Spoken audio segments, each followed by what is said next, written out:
What are eccentric exercises? The thing I remember most about visiting York Cathedral is the pain in my thighs a couple of days after I'd visited. Climbing the central tower involves 275 steps.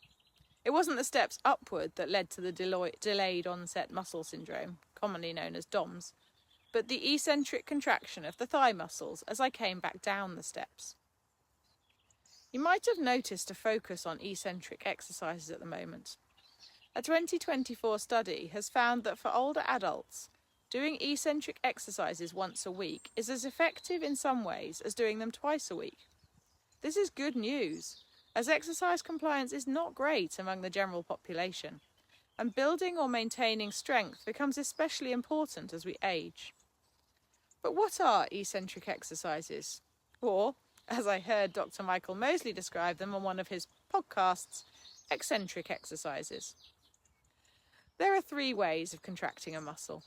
A concentric contraction is when the muscle shortens as it contracts.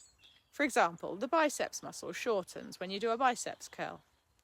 An isometric contraction is when the muscle stays the same length as it contracts. An example might be the muscles in your arm contracting as you carry a heavy bag. An eccentric contraction is when the muscle lengthens as it contracts. One that we're all familiar with is the quadriceps muscle, the muscle at the front of your thigh, contracting as we walk downstairs. The quadriceps muscle straightens the leg. When you balance on one leg as you step down, your knee has to bend to allow the step down. However, the speed of the bend needs to be controlled or you will fall down the step.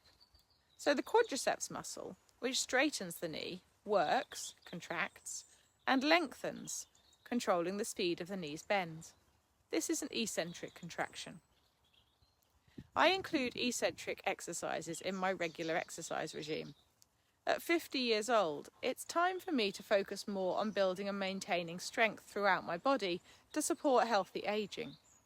No matter your age or condition, regular physical activity is good practice. What are your top tips for keeping physically fit and well?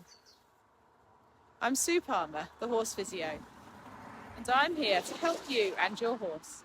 I'd love to hear from you, so please don't be shy. Feel free to email me through my website and tell me about you and your horse. Thanks for listening. I appreciate you sharing your time with me.